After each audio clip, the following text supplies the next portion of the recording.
నమస్కారం సార్. నమస్తే బాబు. సార్, జగన్మోహన్ రెడ్డి గారికి నందమూరి బాలకృష్ణ గారు షాక్ ఇచ్చారు సార్. హిందూపురంలో మొత్తం వైసీపీ పార్టీని ఖాళీ చేసే ప్రయత్నాలు అయితే జరుగుతున్నాయి. అందులో భాగంగానే ఒక మున్సిపల్ చైర్పర్సన్ ఇంద్రజతో పాటు ఇంకో 9 మంది కూడా వైసీపీ నుంచి టీడీపీ పార్టీలో బాలకృష్ణ గారి సమక్షంలో జాయిన్ అయ్యారు సార్. మరి ఏంటి ఇప్పుడు హిందూపురంలో వైసీపీ అసలు ఉంటుందా ఉండదా అన్న ఒక అనుమానం అయితే వ్యక్తం అవుతున్నాయి సార్. మీరేం చెప్తారు సార్ దీని గురించి? మీరు గమనించినట్టయితే గత 2 టర్ములుగా బాలకృష్ణ హిందూపూర్లో చాలా బాగా గెలిచి హిందూపూర్లో కొన్ని పనులు చేశాడు. రోడ్లు, వీళ్ళు, కమ్యూనిటీ హాళ్ళు, బస్ స్టాండ్ ఇవన్నీ కొంచెం చేశాడు. ప్రజలకి సదుపాయంగా ఉన్నాడు. మాటలతో పని కాదు, కానీ నా నియోజకవర్గం అంటే బాలకృష్ణే. కానీ ఈ వేవులో కూడా వచ్చాడులేండి. అయిపోయిన తర్వాత ఎక్కడ పడితే అక్కడ వైసీపీ పార్టీ ప్రతిష్టాత్మకంగా మేము గెలిచేస్తామన్నటువంటి నియోజకవర్గాల్లో ఇదొకటి. ఎందుకంటే బాలకృష్ణని కనబడినేమో అని చెప్పారు, అలాగే లోకేష్ని కనబడినేమో అని చెప్పారు. కుప్పంలో చంద్రబాబుని, పిఠాపురంలో ఈ పవన్ కళ్యాణ్ని కనబడినేమో అని చెప్పారు. వీళ్ళందరూ కుప్పంలో గెలిచేయగలుగుతున్నటువంటి ఊహలు ఉన్నప్పుడు కూడా ఒక హిందూపురంలో మాత్రం బాలకృష్ణ గెలుస్తాడనేటువంటి ఆశలు లేవు. దాంతో బాలకృష్ణ నిజమైన రాజకీయాన్ని ప్రదర్శించాడు. అక్కడ ఏం చేశారంటే బాలకృష్ణలో కొంతమంది అసంతృప్తులు ఉన్నారు.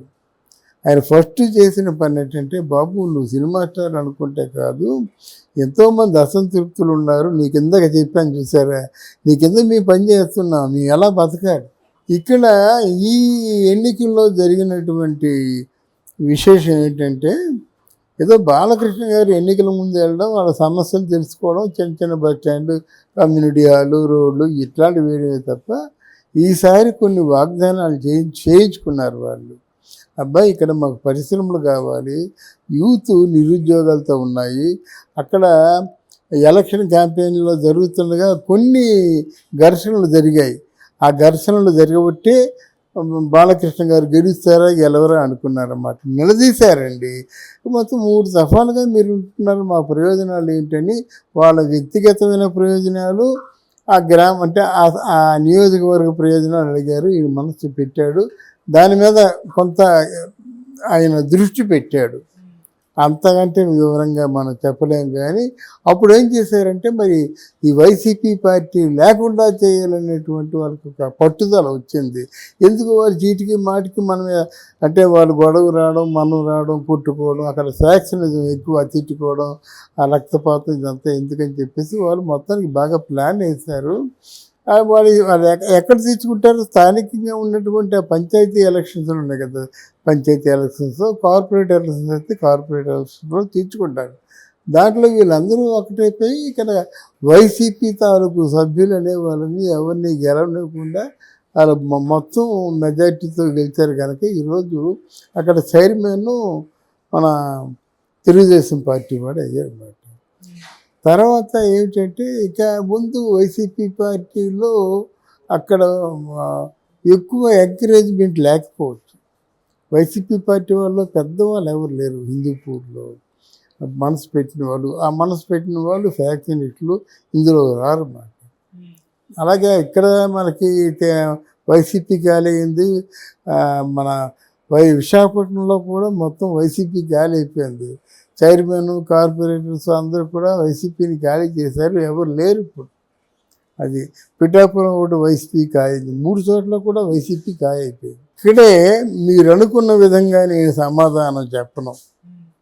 ఎందుకంటే ఎన్నికల ముఖ చిత్రం, ఫలితాల ముఖ చిత్రం ఇలాగున్నప్పుడు మళ్ళీ ఎవడూ కూడా వైసీపీ వైపు వెళ్తాడని చూడరు.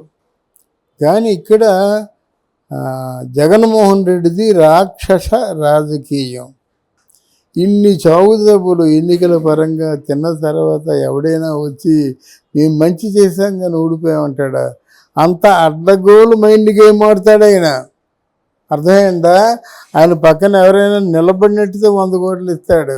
ఎలాగైతే 29th మనమే 29th ఇయర్లో మనమే గెలుస్తామని అంటాడనమాట. అది ఎంత పెద్ద మైండ్ గేమ్ అండి. చిత్తుగా ఓడిపోయి ఇన్ని తిట్లు తిన్న తర్వాత ఆయన అంత గట్టిగా మాట్లాడుతున్నాడంటే ఆయన్ని వీళ్ళు అనుకున్నంత తేలిక కాదు. ఇప్పుడు నేను చెప్తున్నాను, వచ్చే ఎన్నికల్లో వీళ్ళు ఇలాగే ఉంటే వీళ్ళు పరిశ్రమలు తెచ్చినా ప్రాజెక్టులు తెచ్చినా థ్యాంక్ యూ, కానీ ఎన్నికల్లో గెలవడం ఇది ప్రజల్ని గెలుచుకోవాలండి. నువ్వు ఖాళీగా ఉన్నావు కాబట్టి పవన్ కళ్యాణ్ ప్రజలు గెలుచుకున్నాడు, నువ్వు జైలుకి వెళ్ళావు కాబట్టి ప్రజలు గెలుచుకున్నావు. అది కాదు రాజకీయం అంటే, ఇది కాదు రాజకీయం అంటే. నియోజకవర్గాలు వరీగా నువ్వు ఏ మంచి పని చేస్తున్నావు అది వైరల్ అయిపోవాలి అంతే. సోషల్ మాధ్యమాలు ఉన్నాయి కదా, నువ్వు అక్కడ అది నా దృష్టిలో అంటే రాజకీయంగా రాజకీయాన్ని తూచా తప్పకుండా ఫాలో అవుతున్న వ్యక్తి లోకేష్.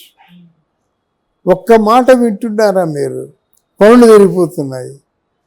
అక్కడ ఎలక్షన్లో ఓడిపోయిన తర్వాత లోకేష్ బాబు మంగళగిరిలో అందరికీ జీవనోపాధి కలిగించేశాడు.